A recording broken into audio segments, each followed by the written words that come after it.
Thank you. Thank you. Thank you for being here. I have some good news for you. More people are going to make more money in the next few years than have been made in all of human history. In the year 1900, there were 5,000 millionaires in America.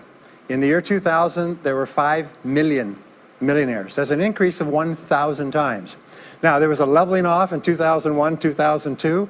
In the last 2 years, the number of millionaires has jumped 33%. It's jumped to 8.2 million millionaires in America, and virtually all of them are self-made, which means they started without a pot to you-know-what in or a window to throw it out of.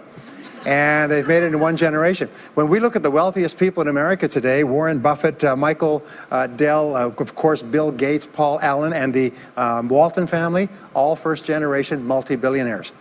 We have a $12 trillion economy today that is growing at the rate of $500 to $600 billion a year, and all that money is going through somebody's fingers, and your job is to make sure it goes through yours and some of it sticks. Is that a good goal for today? And my job is to show you how to do it. The good news is that all the answers have been found. Self-made millionaires have been studied exhaustively. They've been analyzed. They've been interviewed by the hundreds of thousands and millions. And what we know is exactly who they are and what they do and how they think and how they tick and the decisions they make and the things that they do and they don't do. And the wonderful thing is this: if you do what other successful people do, you eventually get the same result that they do.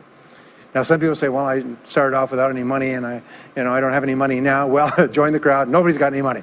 Most people are broke up into their 40s and 50s. So if you're broke today, you're just one of the gang. The only question is, do you stay there? And the answer is no. Now, when I started off in this many years ago, I came from very poor beginnings. I did not graduate from high school. I finished in the half of the class that makes the top half possible.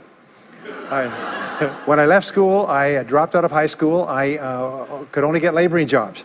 I was told, by the way, if you don't get a good education, you won't do well in life. Don't get good grades, you won't get a good job. Don't go to college, you won't do well, and so on. And I believed that for a long time until I found there's hundreds of thousands, millions of people who dropped out of high school who went on to become millionaires and billionaires as well. The reason I say that to you, by the way, is don't let it hold you back. Don't let any experience that you've ever had in your life act as a brake on your potential, because there's hundreds of thousands of people who've had it worse than you could ever dream of who've gone on to accomplish wonderful things. So, I worked at laboring jobs for several years. I worked in construction. I worked on farms and ranches. I worked in factories putting nuts on bolts hour after hour. And one day, in a state of frustration, I began asking this question: why is it that some people are more successful than others? Now, in the Bible, there's the line that says, "Seek and ye shall find, for all who seek findeth. Ask and the door will be open." So I began asking other successful people, what are you doing differently from me? And they told me, and I did it, and I got better results. I got into sales when I could no longer get a laboring job, like many of you. And in sales, I noticed that one of the guys in my company was making 10 times as much as anybody else, and he was selling the same product out of the same office at the same price to the same people under the same conditions, and he was making 10 times as much as anybody else. So I went and asked him, what are you doing differently from me? And he told me, and I did it. Now, what I discovered, which changed my life and which brought us here today, is I discovered the law of cause and effect. The law of cause and effect, sowing and reaping, action and reaction, is the great universal or iron law of the universe. What it says is that everything happens for a reason, is that there are no causeless effects, is that even if we don't know what is causing the effect, we trace it back. It's the basis of the scientific process, of all medical research, of all marketing, of all business, is if you can define an effect that you want, you can trace it back and find somebody who at one time did not have that effect, and then find out what they did, and then do the same things, and you eventually get the same results. We say that success is not an accident. Failure is not an accident. Success leaves tracks. So if you just follow the tracks of other successful people, no matter where you're starting from, you eventually get to the same place that they get. Well, this was a shocker for me, because, and I learned later in psychology, by the way, that one of the two most important things we need to have to be happy and healthy is a sense of control, a feeling that we are in control of our lives, that things are happening for a reason, and a sense of coherence, a feeling that things fit together. Well, when I realized the law of cause and effect explained everything, I got, wow. So in sales, I went to the top of my sales force. I read, and I learned, attended courses, and especially I applied what I learned. And then when I got into sales management, I again read the books and took the courses and asked for advice. And when I got into real estate and importation and development and manufacturing and distribution and a whole series of businesses over the years, the first thing I did is I asked, how does it work? How do people succeed in this field? And then I buried myself and immersed myself. I spent hours and hours and hours studying, and then I did what the most successful people did. Interesting point. We say that nature is neutral. In other words, nature doesn't care who you are. It doesn't care if you're tall or short or male or female or black or white, educated or uneducated. Nature doesn't care.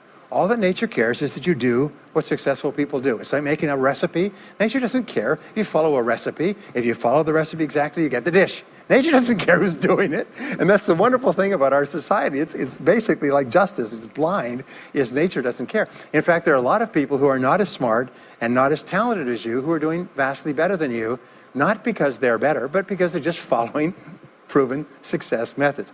There's nothing that will make you madder than to see somebody who's dumber than you, who's making more money than you, right? Have you had that experience?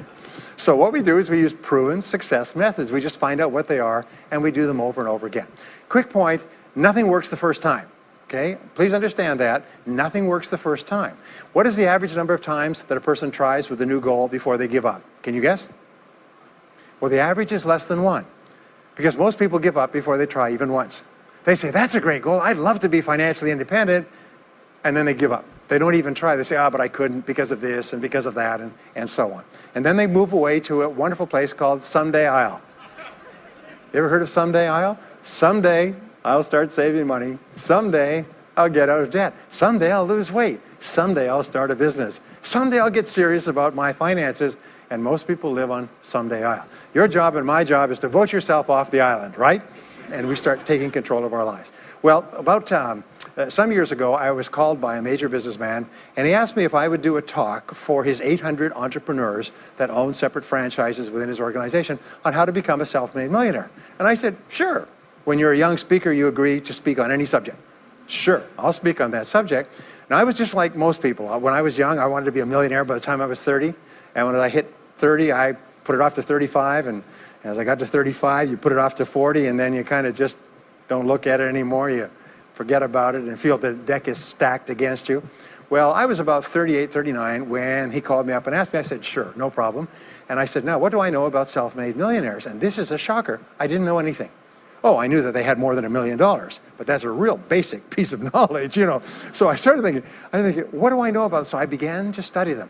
And that's when I found out that they've been studied so thoroughly, is we know everything there is to know about them. They are a source of incredible fascination. And there's 50 years of research. So I began to read the studies and find out where they came from and what they did and how they thought and where they started and the decisions they made and the kind of people they were.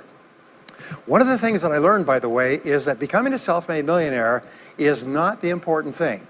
What is really important is the person you have to become a self-made millionaire. You have to become a totally different human being. One of my friends says that in order to achieve something you've never achieved before, you have to become someone you've never been before. And it's a really important insight, is the qualities that you need to develop, qualities on the inside to become a self-made millionaire, are incredible qualities that make you a vastly better person. Not only better in terms of character, determination, discipline, decision-making, strength, and so on, but they make you a far better person. They round out your character in a far better way. So the real payoff of becoming wealthy is not because you can eat more, because how many more meals can you eat? How many more clothes can you wear? But it's the kind of person that you become, and then the kind of people that you associate, the kind of life that you have. And so the things that we're going to talk about now, and I know that you're some of the smartest people in our country, so I'm going to give you these ideas very quickly, like dealing cards. What I found in my research is that there's a series of qualities that self-made millionaires have. If you have these qualities, your success is virtually guaranteed. And if you don't have these qualities, the qualities are learnable. Point number one is that all business or sales skills are learnable. All financial skills are learnable. If you can drive a car, you can learn any skill. If you can drive a car, you can learn the skill. Now, number two is you're probably only one skill away from doubling your income right now. You're probably only one skill away from setting yourself on the road to becoming a self-made millionaire. That turns out to be the case for almost everyone. And if you don't know what that skill is, maybe over the course of the time we spend together, it'll jump out at you. But whatever it is, you've got to find it out and go to work on it, because it is learnable. It's a learnable skill. People say, well, I've never been very good with money. Well, get over it. The fact of the matter is, you can learn what you need to learn to achieve anything that you want to achieve. So, the success secrets of self-made millionaires. Give yourself a score of 1 to 10, and if you are weak on one of these, it can be enough to hold you back. If you're strong on all of these, then there's no limit to what you can accomplish. The first is to dream big dreams. Dream big dreams. Practice what is called back from the future thinking and project forward. Develop a vision of yourself as happy, healthy, wealthy, thin. Practice what top people practice, which is what is called idealization. You project forward several years and you imagine that your life is perfect in every way. Imagine that you have no limitations. Imagine that you have all the time and all the money and all the friends and all the contacts and all the education, all the experience, and that you could be or have or do anything you want in life. If you could, what would it be? If your life were perfect in 5 years, what would it look like? How much would you be earning?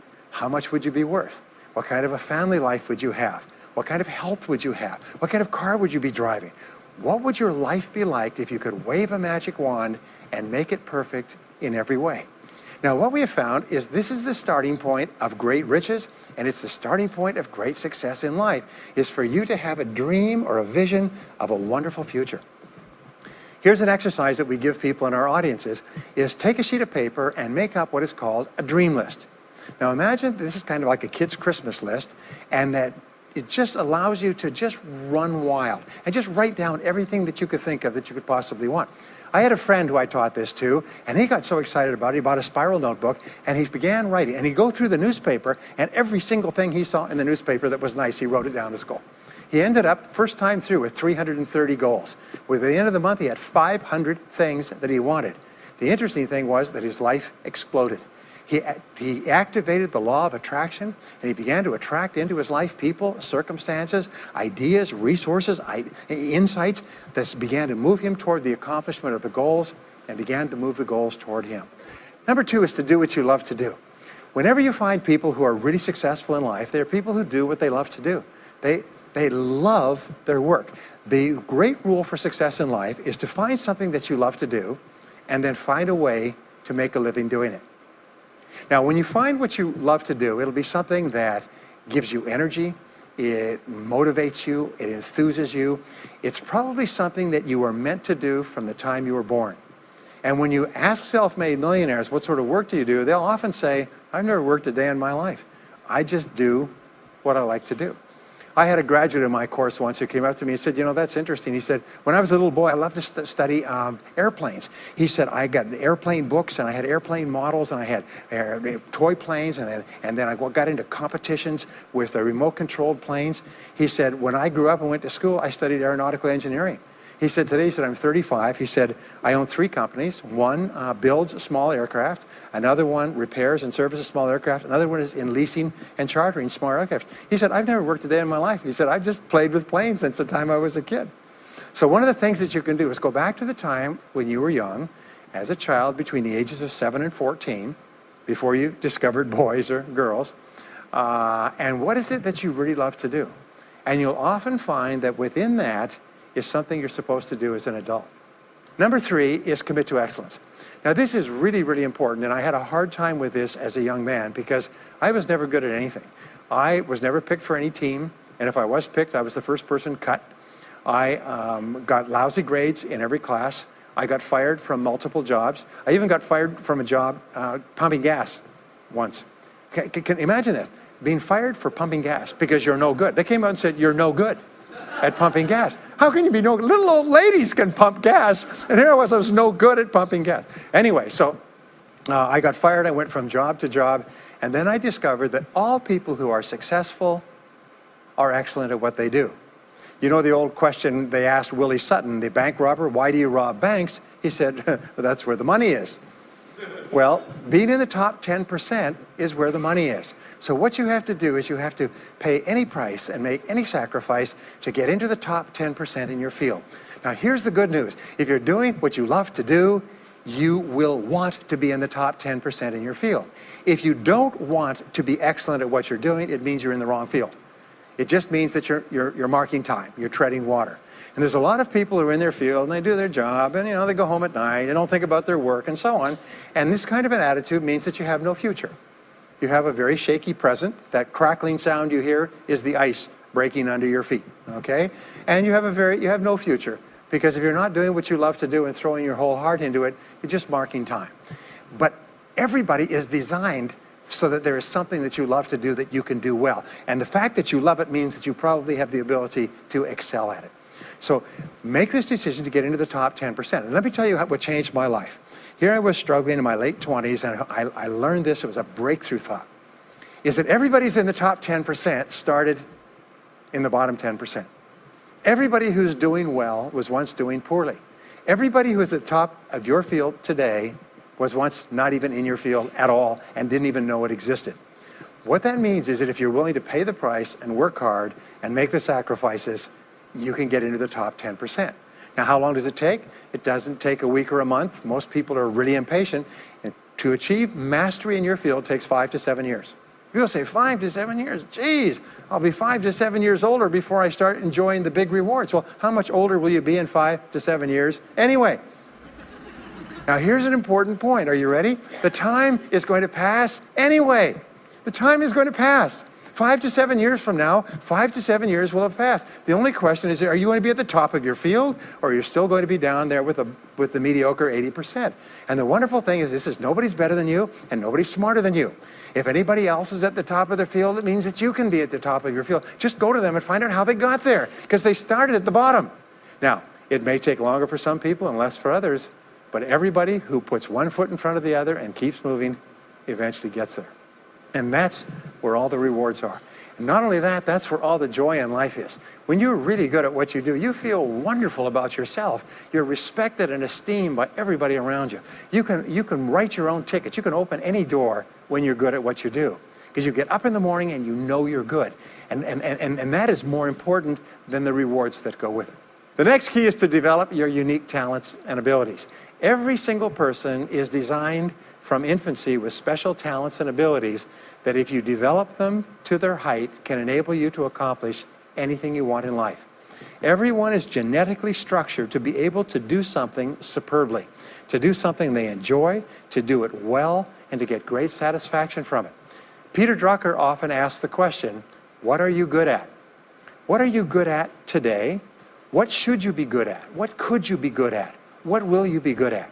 And so one of the questions that we ask is, looking back in your life, what has been most responsible for your success up to now? What has been most responsible in the past? What is it that you have done that has gotten you the best results?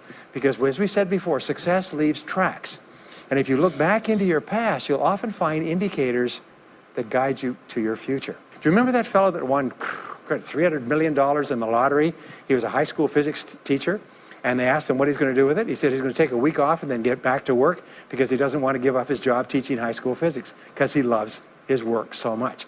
That is a person who's in the right place for him. And now you can just drive to it in a nicer car. Anyway, now the next key to becoming a self-made millionaire is to see yourself as self-employed. What we found is the top 3% of adults in our society see themselves as self-employed. They see themselves as in charge of their own lives. When I started off my career as a young man, I was 21 years old, working as a construction laborer, living in a one-bedroom apartment, broke, taking buses 2 hours every morning to get to work, and buses 2 hours to get back. I still remember that, and I still remember a light going off one evening. I was sitting there in my little apartment, in my little kitchen alcove, and I suddenly realized that I was responsible, that I was in charge of my own life, that no one was coming to the rescue. And it was one of the great turning points in my life. So what you find is that all exceptional people are highly responsible people. They look upon themselves as self-employed. Sometimes I'll ask an audience, I'll say, how many people here are self-employed? And some people will raise their hand and some won't. I'll say, now what's the true answer to this question? And the true answer is that everyone is self-employed. The biggest mistake you could ever make is to ever think you work for anyone else but yourself. Even if someone else signs your paycheck for you all your life, the most valuable people in any organization are the people who treat the company as though it belongs to them. They see everything that happens as affecting them personally. They're not the 9-to-5ers, the no-hopers that say, well, I go to work, when I'm not at work, I don't think about my work. These people, somebody has told them that's a clever way to think, It's the way losers think. Winners think about their company, and when they're not there, they think about how they can do it better. When something happens in their company, they take it personally because they see themselves as highly responsible. As a result, they're paid more, they're given more educational opportunities, they're promoted faster, and these are the people that eventually, like cream, rise to the top of every organization and every industry, the top 3%. The next key to becoming a self-made millionaire is to develop a clear sense of direction. Developing a clear sense of direction means that you need to become intensely goal-oriented. We find that all successful people are goal-oriented. There's an old saying, you can't hit a target that you can't see. You've got to know what you want in every area of your life.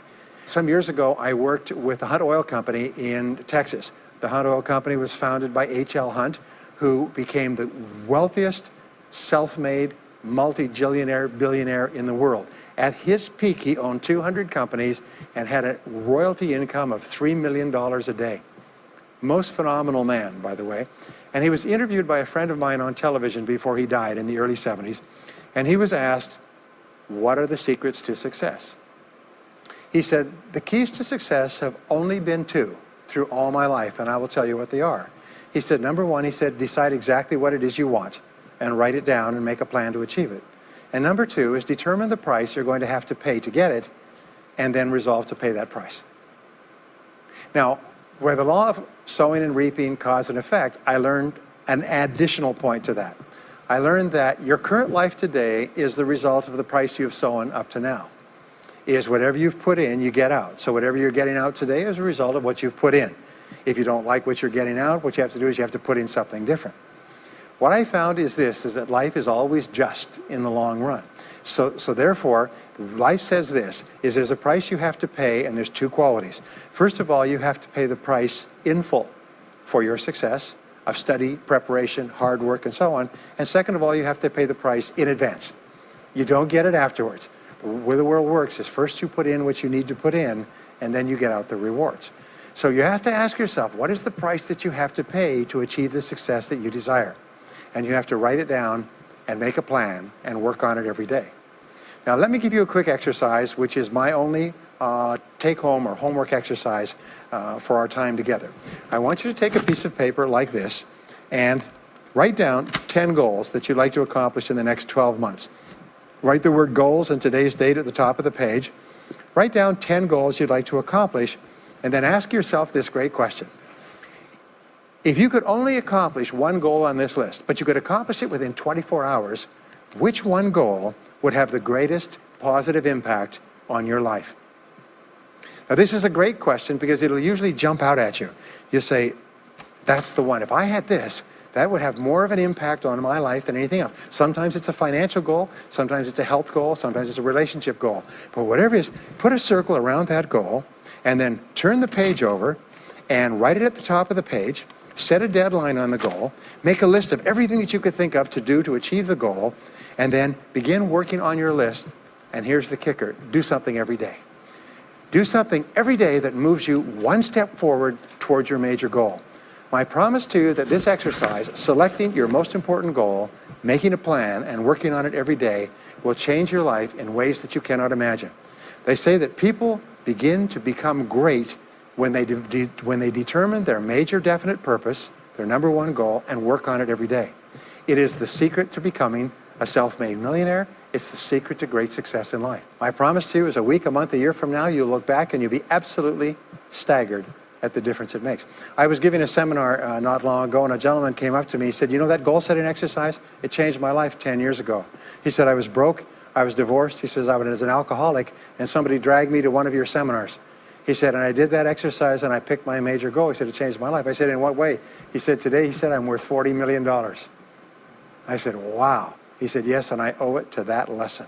Next is refuse to consider the possibility of failure. It's the most amazing darn thing is that the fear of failure is the greatest single obstacle to success in adult life. And it's not failure itself, because each one of you is a professional failure.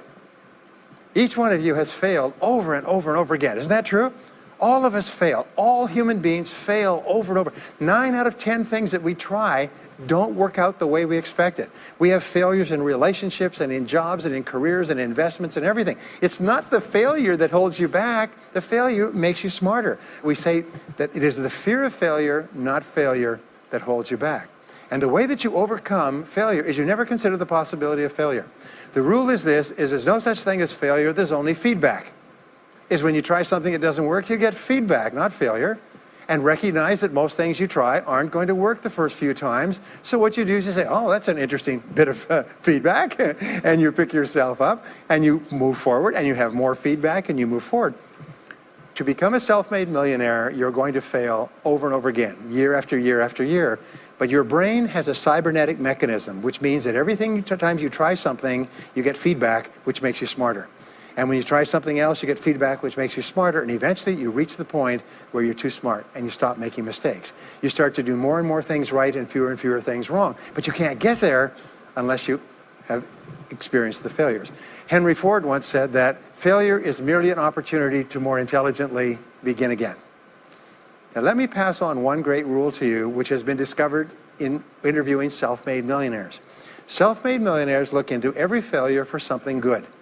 They say there's got to be something good in this that I can benefit from, and surprise, surprise, they always find it. Second is, self-made millionaires always seek the valuable lesson in every setback or obstacle or temporary failure, and they always find the lesson. Now, what do failures do? Failures whine and cry and think about what they've lost and blame their problems on someone else. Successful people say, what can I learn from this that will make me smarter next time? And my promise to you, those who seek find, is that if you go looking for a valuable lesson in the biggest problem that you're facing today, you'll always find the lesson. Here's another possibility. Your biggest problem today could be the biggest gift that you have ever received, because it may contain within it the lesson that will make you successful. If you stop thinking about what happened and who's to blame, and you start looking for the gift within your problem, sometimes it can transform your life. The next key is to dedicate yourself to lifelong learning. Now, what takes you from rags to riches is personal development, personal and professional development. In the 21st century, as Peter Drucker says, knowledge and skill are the keys to the 21st century. And the only thing that will be relevant, the only skill that will be relevant in the 21st century is the ability to learn new skills, because virtually everything you know is becoming obsolete at a rapid rate. Stephen Covey says that your current knowledge base has a half-life of 2 years, which means that half of everything you know will be irrelevant within 2 years. And 2 years from now, half more. So if you're not continually learning and upgrading your knowledge and skills, you're not staying in the same place. As Pat Riley says, the basketball coach says, if you're not getting better, you're getting worse. If you're not constantly learning, you're actually falling behind. So here are the 3 keys to continuous learning. Number 1 is read in your field 30 to 60 minutes each day. In other words, turn off the television, turn off the radio, put aside the newspaper, and just read in your field. The very best places to read, by the way, are books. Read books, the best-selling books written by the most successful people in your field, because books contain a wealth of riches that can enable you to function at a far higher level, to get much better results than you could before. So read 30 to 60 minutes a day. I've had people tell me, countless people over the years, that reading an hour a day has doubled and tripled their income within a year. The second thing you do is take every course that you possibly can. The courses and seminars that are available to you in your field, that are given by professionals, that are courses that have been developed over years and years and years. They have been tested and tested and tested. The person who is talking to you for several hours has spent thousands of hours learning their subject. They have dry tested this or done test runs with thousands of other people. When you take a course, you can learn enough information in 1 or 2 days, more than you could learn in 2 or 3 years or maybe even a lifetime, all distilled and put together. People say, I can't afford a course. You cannot afford not to buy books. You can't afford not to go to courses. Some years ago, I had a dentist, and he was a very successful dentist. I was recommended to me by a friend. And this dentist retired at the age of 53. And just before he retired, he sold his practice for about $2 million. Just before he retired, he told me why. He said about 8 years before, he had attended a dental congress in Hong Kong.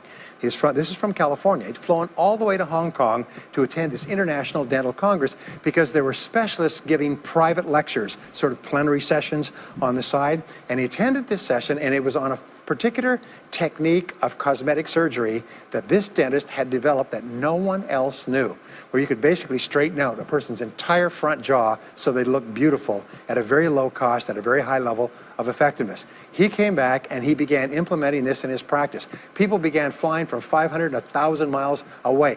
Every dentist sent their families, members, and themselves to this dentist. He was able to charge whatever he wanted to charge. He said 8 years later, he retired as a self-made millionaire at the age of 53 to enjoy his money for the rest of his life from what he learned from one session at one convention at one course. Now, that is a true story, and maybe it's an exception, but you can never tell where the information is going to come from. The third way that you can upgrade your skills is listen to audio programs in your car. The average driver drives 500 to 1,000 hours a year, 25 to 50,000 miles. If you listen to audio programs in your car, according to the University of Southern California, you will get the equivalent of almost full-time university attendance just listening to learning material as you drive around. It can totally and profoundly change your life. Very, very important. Here's an interesting point. The more you commit yourself to becoming the best person you can be, the more you like yourself and respect yourself. The more energy you have, the bigger goals you set for yourself, the more you persist. When you invest in yourself and you read and learn and upgrade your skills, you're telling yourself, wow, I am a person with a great future, and it's up to me to maximize my potential. And your self-esteem goes up, your self-respect goes up, your sense of personal pride goes up, and you started to get promoted more and paid more in every part of your life. Well, the next is to develop a workaholic mentality. In our society today, you hear all these people talking about take it easy, have balance in your life, relax, lean back, have fun at work, happy, get along with your coworkers. This is loser talk. Loser, loser, loser. Now, there's a time in your life when you can back off, all right? You can take it easy. But that's when you've made it, not before you've made it. Because before you've made it, you're in a competition with hundreds of thousands of millions of other people, like at the Olympics, who also want to make it. And in order for you to win, you are going to have to work harder and work better and work smarter than they do. So the rule is to develop a workaholic mentality. What does this mean? It means that you start a little earlier, you work a little harder, and you stay a little later. Use what I call the 40-plus formula. The 40-plus formula says that working 40 hours a week gets you survival, and that's all. You work 40 hours a week, you survive. You make no progress. You don't go ahead. You just barely hang on. Every hour that you invest in your work or yourself over 40 is an investment in your future. So you can tell what your future is going to be with unerring accuracy by looking at how many hours over 40 you put in. Now, how many hours does the average self-made millionaire in America work until he passes the $1 million mark? 59. Some of them work 70, 80, 90. The average is 59 hours. How much does the average top executive work? 59 hours. So that's rule number one, is the hours you put in over 40. If people say, well, my office is locked and I can't get in more than 40 hours a week, then good. Then spend the rest of the time investing in yourself, getting better at your work when you do it. Now, here's my second principle, and this principle changes your life. It is this, is work all the time you work. When you work, work, don't play. Fully 50% of working time today is wasted, and it's wasted in idle conversation, personal business, family phone calls, surfing the internet, reading the newspaper, drinking coffee, long lunchtimes, coming in late and leaving early. And then the other 50%, you're scrambling because you're behind because you've wasted so much time fooling around. Now you start to work, and you don't work on high priority tasks. You try to get rid of all the little stuff. So what happens is the big tasks begin to build up like an avalanche overhang, and they cause enormous stress. And you go home at night and you're thinking about this job, I've got to get this project finished, but I can't discipline myself to stop talking to my coworkers. Every time one of them comes in, like automatic, like a conditioned response, it's blah, blah time. Chatter, chatter, chatter, chatter, chatter, chatter, chatter, chatter. No, what you have to do is work all the time you work. If someone comes in and says, hey, you've got a minute to talk, you say, yes, but not now. Why don't we talk after work? Meanwhile, I've got to get back to work. I'll tell you what, why don't you go down the hall and ruin his career? But don't stand here and ruin mine. It's really important.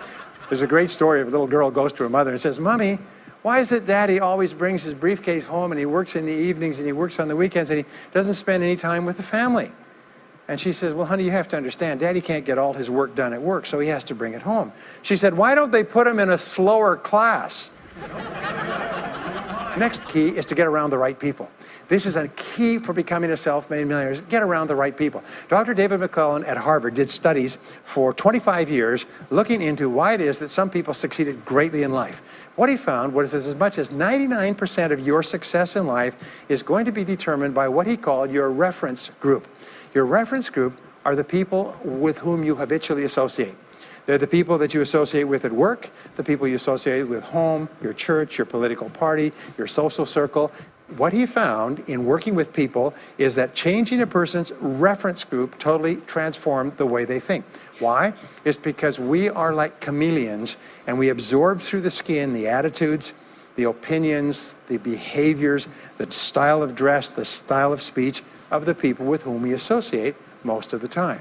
If you start to associate with winners most of the time, you find that they have a totally different worldview. They're positive, they're upbeat, they're focused, they're learning, they're growing, they're positive of what they're doing, and you start to become like that.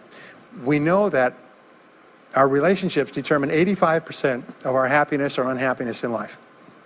In other words, if you have bad relationships, personal relationships, they will drag you down worse than a sea anchor. If you work for a bad boss, it'll destroy all your joy in work. If you have one negative coworker, they found that one negative person in an office can cast a blackness over the whole office because of his or her negativity. And so the most important thing you do is you choose your relationships with care and only associate with people that you like and respect and enjoy being around. Next is be prepared to climb from peak to peak. One of the keys to becoming a self-made millionaire is to realize that life is never one continuous train. It's always up and down. So it goes up. Like if you climb a mountain peak, you have to go down into the valley before you climb the next peak. So all of life is cycles and trends. All of life is cycles and trends. And there's up cycles and there's down cycles, and there's up trends and there's down trends. The question is, what is the general direction of your trends? We say this, is that life is 2 steps forward and 1 step back. Successful people focus on the 2 steps forward, and then they protect themselves on the downside. They build up cash reserves. They put in stop-loss orders on their stock market. They very carefully watch what they're doing, so they try to maintain that 2 steps up, and then they make sure that the 1 step back is not so far. And then they want to make sure that this curve is generally upward, so that each time there's a step back, they're still further ahead than they were before. The next one, which is to develop resilience and bounce back. Developing resilience and bouncing back is one of the key qualities of self-made millionaires, because as I said right at the beginning, most things won't work. This is a very interesting point, is that you're going to be knocked down over and over again. And what we know, as my friend Charlie Jones says, is you have to bounce, don't break. And when things go wrong, bounce. And so what I learned many years ago was this interesting technique of what is called mental rehearsal. And mental rehearsal says that you mentally prepare for the inevitable downturns before they occur. So you say, all right, in the course of life, things are going to go wrong, but when they do, I'm not going to become upset. I'm not going to get mad or angry or anything else. I'm just going to take it and learn from it and pick myself up and keep going. Sometimes I ask this question, does anybody here have any problems? Everybody says yes, everybody's got problems. Well, here's the rule, is all of life is a continuous series of problems. They never end. The problems just keep on coming, like the waves of the ocean. The only break in this unbroken series of problems will be the occasional crisis. So life will be problem, problem, problem, problem, problem, problem, crisis. Problem, problem, problem, problem, problem, crisis. It's like the waves of the ocean. 6 problems and a crisis, 6 problems and a crisis. Which means that everybody here is either in a crisis right now, has just gotten out of a crisis, or is just about to have a crisis. So what we have found is this, the hallmark of superior people, 30 years of research, is how you respond to a crisis. How you deal with problems and how you respond to a crisis. And what we have found is this, is superior people look for the solution to every problem. They don't allow themselves to become upset and angry. When something goes wrong, they say, okay, what's the solution? And they become intensely solution-oriented. When you have a very intense problem, that stimulates creativity to solve the problem. So what you do is you write and define the problem clearly. If you have a problem, you say, wait a minute, what is my problem? what is it that I'm worried about, and write it down. And the very act of defining a problem clearly often triggers the solution to the problem. One last technique that I want to give you with regard to your major definite purpose. And if you only do these two things as a result of our time together, they will transform your life. You've already identified the one goal that can have the greatest positive impact on your life. Now what you do is you take that goal and you write it at the top of a page in the form of a question. And you say, let us say your goal is to double your income. That could have a major impact on your life. You say, what are all the things that I could do to double my income in the next 12 months? Write it as a clear question. Even better, if you're earning $50,000 a year today, write, what could I do to earn $100,000 over the next 12 months? The more specific the question, the better. Then you devote yourself to writing 20 answers to this question. You must write a minimum of 20 answers. Work harder, work smarter, start earlier, stay later, change occupations, upgrade my skills, whatever it is, keep forcing yourself to write till you've written 20 answers. We call this mindstorming. The first 3 to 5 answers will be easy. The next 3 to 5 answers will be difficult. The last 10 answers will be incredibly difficult.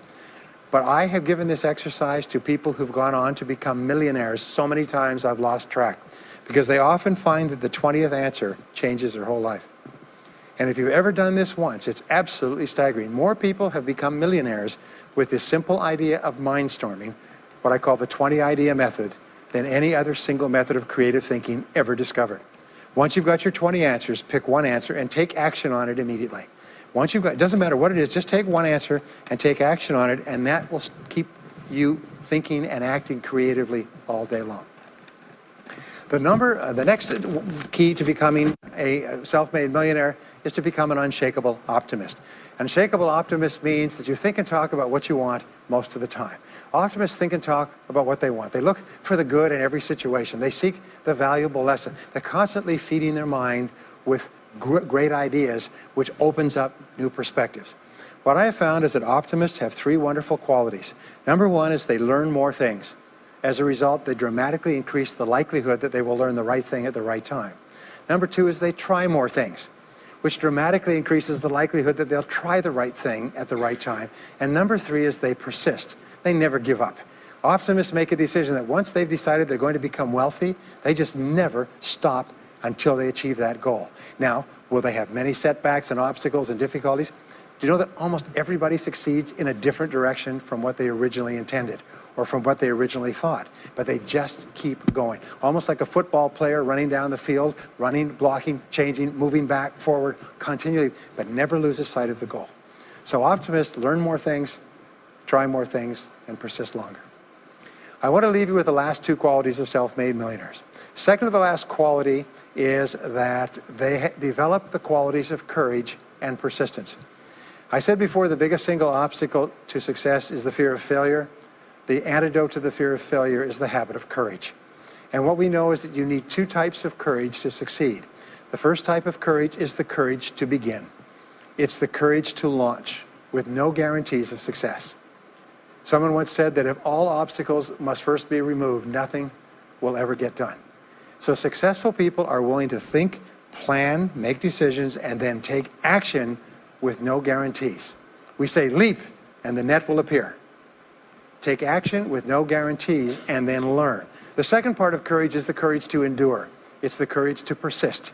It's the courage to keep on keeping on. It's to make the decision in advance that you will never give up. No matter what happens, you'll never give up. You will get knocked down over and over again, but you'll never give up. And the interesting thing is if you make that decision in advance, you'll find yourself continually bouncing back. So courage means the courage to begin and the courage to endure. And the final quality of self-made millionaires, and Napoleon Hill called this the master key to riches. After studying 500 of the richest people in American history, he said it's the quality of self-discipline. It's the ability to make yourself do what you should do, when you should do it, whether you feel like it or not. The quality of self-discipline is the quality that will make you a big success. It's the ability to force yourself to do what you know you should do. And here is the wonderful discovery. Persistence is self-discipline in action. Every time you persist, you build your self-discipline. Every time you practice self-discipline, you build your ability to persist. And the two of them are tied into your self-esteem. So the more you persist, the more you like yourself. And the more you like yourself, the more discipline you have. And the more discipline you have in practice, the more you like yourself. As a result, the more you persist. And eventually you get onto an upward spiral where you become absolutely unstoppable. You reach the point where you know you can achieve the goal and nothing in the world can stop you. And every step that you take forward makes you stronger and stronger and stronger until finally people say, I know one thing about him, I know one thing about her. You cannot stop him or her. Once they've decided they want something, they will not stop until they get it. And when you develop that quality, there will be nothing that is impossible to you. So let me just leave you with these last points. We're living at the very best time in all of human history. More people are going to make more money in the next few years than have ever been made in all of human history. More people are going to become millionaires and are becoming millionaires today at a faster rate than we've ever thought possible. And no one is better than you and no one is smarter than you. And if you do what other self-made millionaires do, then nothing in the world can stop you from eventually getting the same results as other self-made millionaires. And I hope you do. Thank you very much.